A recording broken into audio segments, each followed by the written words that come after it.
Next, we have a great speaker, Russ. I'm going to say blesses us with his great information and his presence and his knowledge at least once a year, and his passion. He is the Director of Training at the Maryland Small Business Development Center at the University of Maryland. We're going to skip all that. Russ Teter. There you go. On your agenda, I want everybody to go to where it says networking. I want you to draw a line through that. Today's not about networking. Today's about, I want you to write down social capital building. Okay? Because today is all about your success. So think about what is success. So you heard everybody going around the room, who's in the room. So that is, networking is an activity. Okay? When I hear about an activity, you hear about what? Making what? Money. Okay? It's not about connections, it's about taking that social capital towards your success. So what is your success? So to me, the story of success is this story. And I'm going to give you access to all of the content that I'm going to be talking about. I'm going to go through the content. So I'm going to be talking about a 30-hour program. And I'm going to only be talking about 15 hours of it. And I'm going to be covering that in less than 15 minutes. Okay, so a whole lot. Then I'm going to be talking about another program. I'm going to cover that in about 8 minutes. Okay, so we're going to go through things real quick. But this story, and I'm going to get access to the full story, is the story of the first blind person to climb Mount Everest. And I'll never forget, at a program like this, was a person that was sitting right there, and I had time to show the full video, and the person right there said to everybody, if a blind person can climb Mount Everest, is there anything that I can't do in business? So think about that. So what creates success is there's been many different studies on it, but Dale Carnegie Training presents it as a success triangle. And what they found with all types of success is that 15% of success of any kind has to do with one's aptitude, their IQ, their knowledge. 85% of success has to do with what? One's attitude and communication skills. So when you look at the two sides of business, now translating into business, there's the technical side. Right? You all talked about your technical side. The other side is the business ownership side. I'm used to a clicker that has it left, right. This is up, down. So the business ownership side. And the quote that I love from a book that I call the Bible of starting a business and growing a business is the book E-Myth. If you have never read it, I encourage you to read it. And read it again if you've already read it. So the book talks about Sarah. And Sarah learned how to bake pies from her mother. But just because she knew how to bake pies did not automatically mean she knew how to own a bakery. Owning a bakery and baking are two totally different things. So when it comes to business ownership knowledge, I'm going to give you a whole lot of information and access to a whole lot more information. But that's only half of it. Now, when it comes to business ownership, it's only 15% of your knowledge. What's the other 85%? Absolutely. And what? Communication skills. Okay? I keep hitting the wrong button. So, using the analogy of Eric climbing Everest, there are 3 different types of business that you can build. We don't have time to get into it, but you got to begin wherever you are today with that peak in mind. What type of business do you want to create? And I talk about creating a profitable business that works without the owner, that you can ultimately sell it. And we're going to be talking about the principle of build to sell and what that means. Now, I've been coaching for over 30 years to over 16,000 business owners, most of which are government contractors. And what I found is every business owner falls into two pits. The first pit is they wake up and they say, oh my, I have no customers. They have no customers beyond their friends, family, and early adopters, meaning they haven't built a pipeline. And I'm going to talk about a pipeline 9 times your goal from 10 different sources. And then if they climb out of that pit, they fall into the second pit, and they wake up and they say, oh my, I have too many customers. Why is that a bad thing? Can't provide service. Oh, okay. Many reasons. So statistically speaking, out of 10 businesses that start, only one has built a pipeline beyond their friends, family, and early adopters. You take 10 of those that climb out of the first pit, and only one climbs out of that pit. So out of 100 businesses that start, only one has created a business that's profitable, that works without the owner, that they can ultimately sell it. So how's a business valued when I talk about selling? It's two things. One is their EBITDA. EBITDA stands for earnings before interest, taxes, depreciation, amortization. In other words, what? Cash profit. Okay? The profitability. The other is the cost of capital. And I put two businesses side by side. And the one, this one, has more risk and less opportunity, which is driving down. Oops. It's a test word. Okay, help. There you go. There you go. You got it. Okay. So not too close. Okay.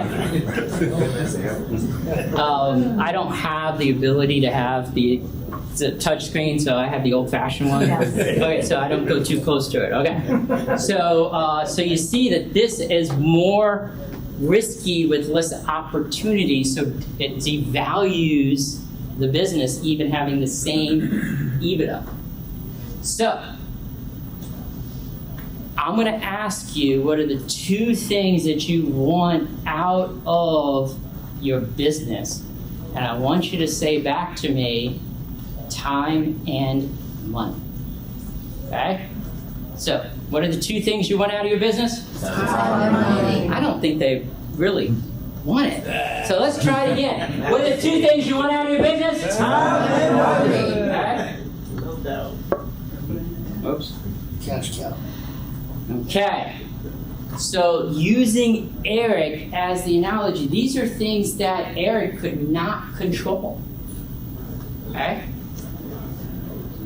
So it's looking at the difference between macroeconomics and microeconomics.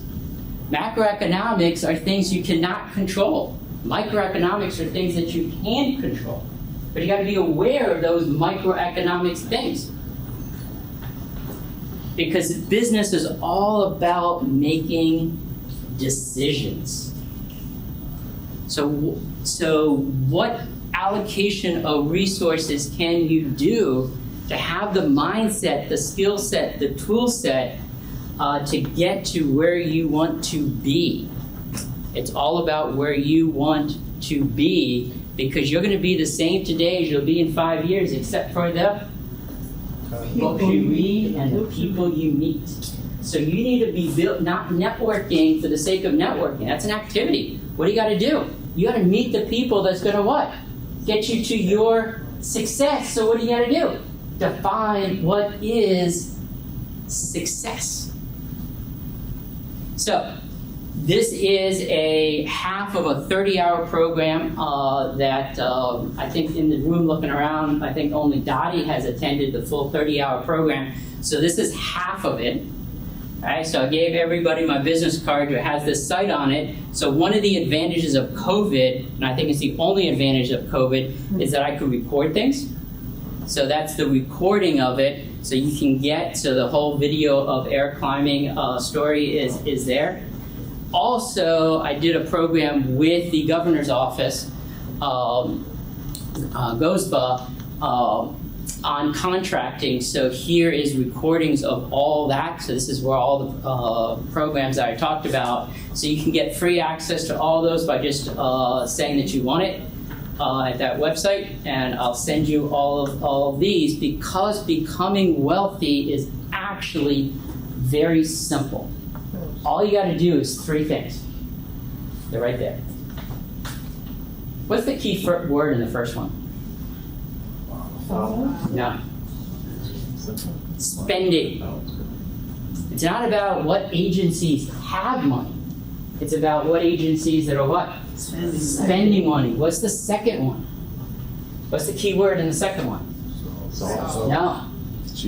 No. Quote I love. You could have the cure for cancer, but if the person doesn't know they have cancer, you can't what? Solve it. What is the problem that they know they have? That's the only one that you need to communicate. And the third one, what's the key word? No. I'm close to that. There. Okay? It's about communicating whose way? Your way? No. Who? Those that have what? The money. Spending money. It's not about who has money, it's about what? Who's spending money.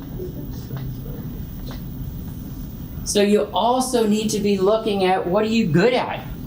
What makes you happy? And where can you make money? You got to be, wrong thing. You got to be asking these questions. And people say to me all the time, I don't have enough sales in government contracting. What's the key word up there? Oh, good luck, man. What did you do wrong? Okay? Because you're not communicating to the right person. You're not communicating the right thing. You're not communicating the right way, because you got to stand out from your true competition. So it's identifying, nurturing opportunities, writing proposals and bidding, contract management. So in the series that I'm going to give you access to, we dive into all those 3. So we talked about what builds value, right? It's what are the 2 things? What are the 2 things that you want out of your business? Time and money. Come on, let's say it like we mean it. What are the 2 things? Time and money. Okay. So a government contractor, contracting officer, they want the same 2 things. They know the statistic. What's the statistic? Only 1% of small businesses are going to be profitable. What's their fear? You're going to what? Run out of cash. And if the whole business is about you and something happens to you, what's going to happen to the contract? All right? So it's creating what? A profitable business that works without you, so you can ultimately sell it. If you build your business to sell it, what's the worst thing that you have? Money. A profitable business that works without you, that you choose to keep. In no way, shape, or form am I saying to sell your business. I'm saying to build your business so that you have a choice, and it's the same thing that contracting officers want. If you were a contracting officer and you were looking at a business, which business would you want to give a contract to? The one that has more risk and less opportunities, or the one that has less risk and more opportunities? Put yourself into their shoes. Because they want the same, they don't call it time and money, they call it what? Profitability and sustainability. So winning contracts as a small business is about what? Proving that you're in that 1%. Now, This is my opinion. Nothing about any logos that you've seen, any logos on my card. This is strictly my opinion. I believe the best way to prove to a contracting officer that you're in the 1% is having your line of credit on your capability statement. Why? Why? You show that a bank is willing to take a risk on it. And you have what? Because they're wanting the same two things. They're not going to give money to somebody that is more risky with less opportunities. Everybody wants the same two things.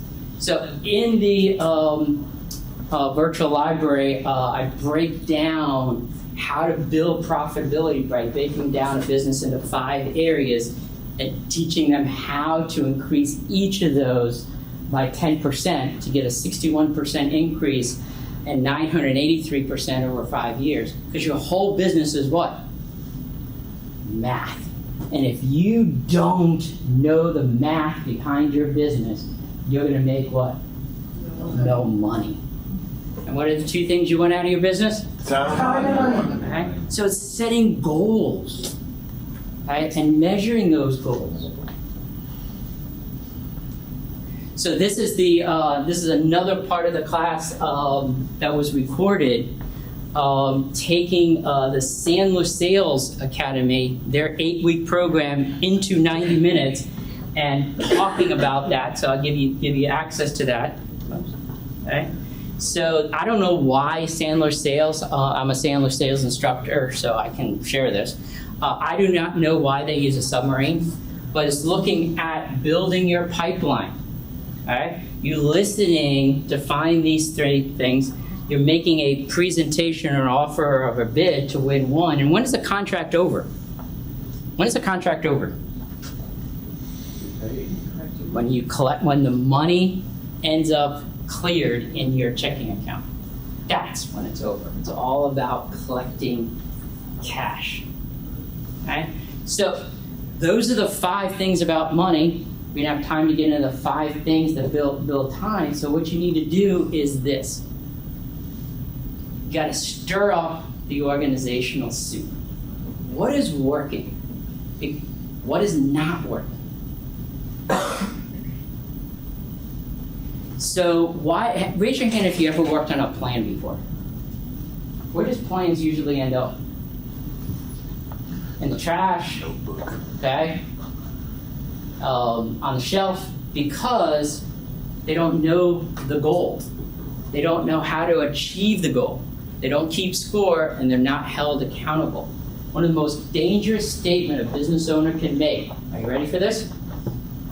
I'm going to work till it's done. Why is that the most dangerous statement a business owner can make? Because it's never done. The number one cause of business failure from my experience is not what textbooks say, which is lack of capital. I believe the number one cause of business failure is entrepreneurial burnout. The business owner just burns out trying to get everything done. And it's a separation between all these things that don't drive profitability to all the things that do drive profitability. It's to say no to the good ideas, to say yes to the great ones. So, this is my daughter. Okay? So what is she doing? What is it? An equestrian competition. What is the ultimate goal of an equestrian competition? Stay on the horse. No, to what? Win. Okay? In her case, it was to get a ribbon. Okay? And there's sub-goals of hurdles that she needs to jump. Now, what could the rider do that's most likely going to result in jumping the hurdle? What can she do in practice? It all has to do with body language. So where the rider looks, the horse goes. How does the horse know? Look at her eyes. Look at the horse's eyes. It's all about body language. So, watch this. Okay, so everybody know what the ultimate goal is? The sub-goals? What the rider needs to do. So watch this. How's the parent taping this?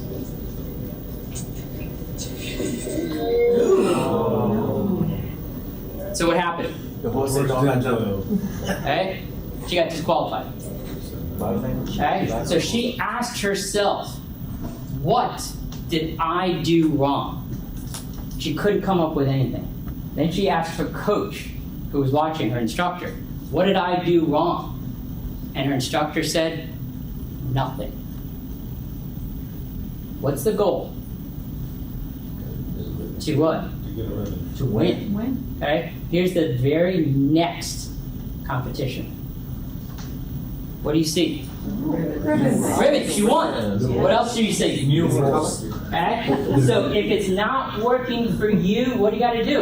Okay? You got to look at yourself. What am I not doing correctly? You got to bring in other people. What did they not do? You know, what's not being done? But if you can't find out, what do you got to do? Change your horse. Because it's all about what? Winning. And how do you win? What's the two things you want? Time and money. New horse. Okay? So it's all about what? Cash.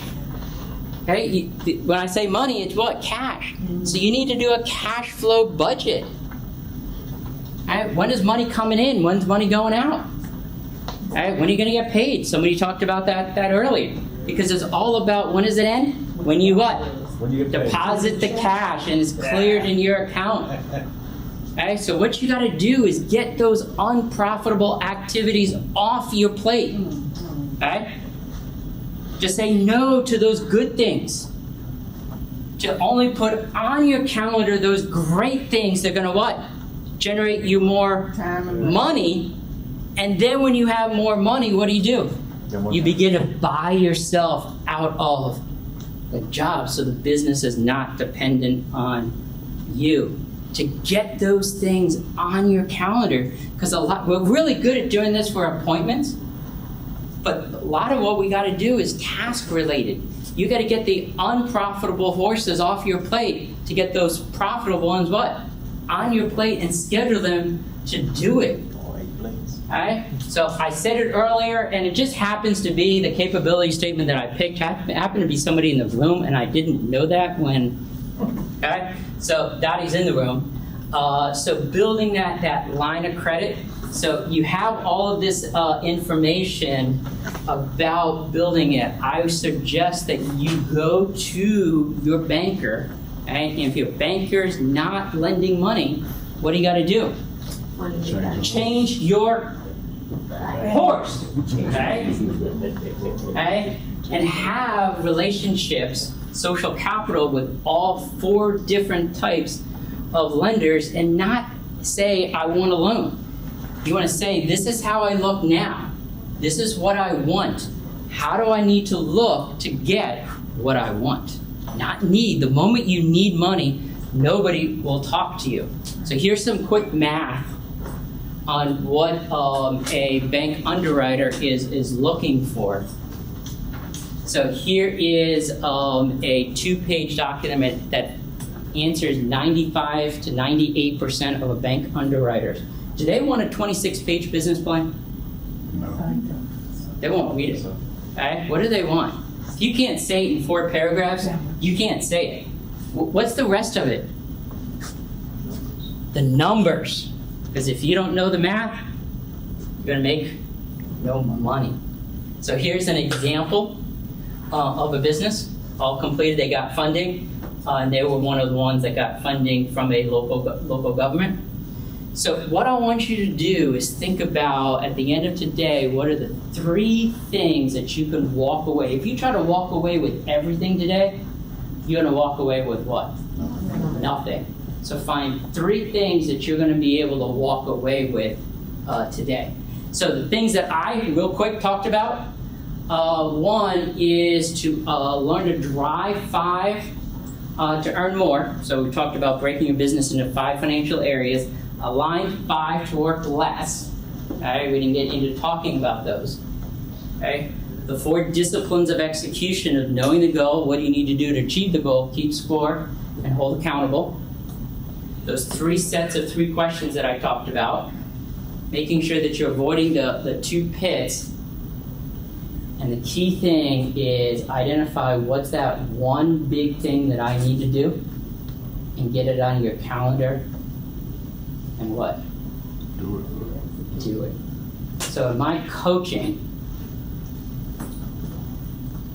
when I talk to a business about what they need to do to win their game, guess what? They know what they need to do. What's the challenge? Doing it. Getting it what? Done in the midst of everything else. So to sum up my 30 minutes, I want you to watch this video. And to me, this is my favorite video. I'm going to be the commentator throughout it. This is you. Every morning.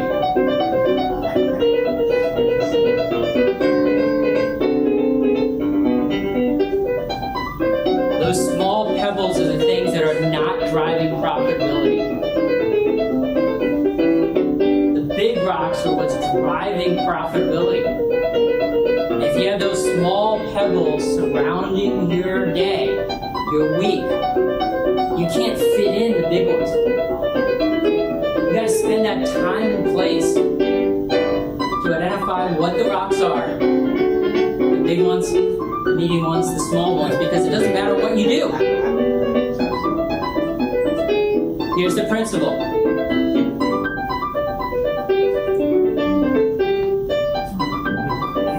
Okay? There could be somebody in the room that you need to have that. Okay? It's not about networking, it's about social capital. There's that big rock. Putting those on your calendar, setting up meetings, doing it. Then let that small stuff surround it when there's time. Because when you do that, there's room for what really matters in your life.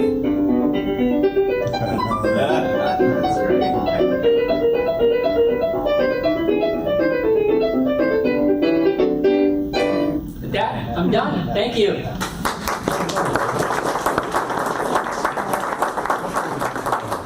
Thank you, Ross, as always, wealth of information. So the card that I passed out, if you didn't get my card, raise your hand. So if you go to that site, you can just sign up for, it's no cost. Those 2 virtual, the one has 5 things, and the other one, so I'll send all those links, and they're all to it. Good question. You got 45 seconds because they're going to cut me off. They gave me an extra to 11:40, but How do you define the big rocks? How do you define the big rocks? I had complete confidence that you know what they are. Alright. All you need to do is spend some time, and it could be a conversation with you and I. Okay, get it down, and then what do you got to do? Have the discipline to say no. To be honest. Okay, so let's say I'm just use an example. She's a really nice person, okay? But you, when it comes to your social capital building, you got to say no to a really nice person to say yes, because she's going to get you more money. Okay, and then when you have more money, then you can buy time and meet with the nice person. Not to say you're not nice, but she's the one with what? So deep down inside, it's just a lot of times it's pulling it out. Okay, I've been doing this for over 30 years, to over 16,000, and I would say 98% they know exactly what it is. They just got to what? Do it. Russell, Yes. will you take another? No, they won't give me. I'm already over a minute. I'm gonna say it anyway. Okay. So I took Russell's training many years ago. I took it not once, not twice, not 3 times, not 4 times. I'm telling you, this man, you gotta run to his training, not walk to his training. You gotta run to his training. I talked about that contract translating all the PPP loans for SBA, right? That was a $4.15 million contract.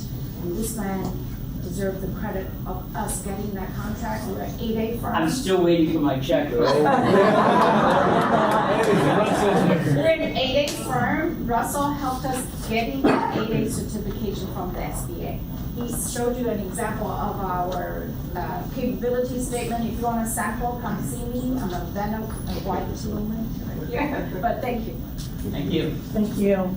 Thank you, Russ.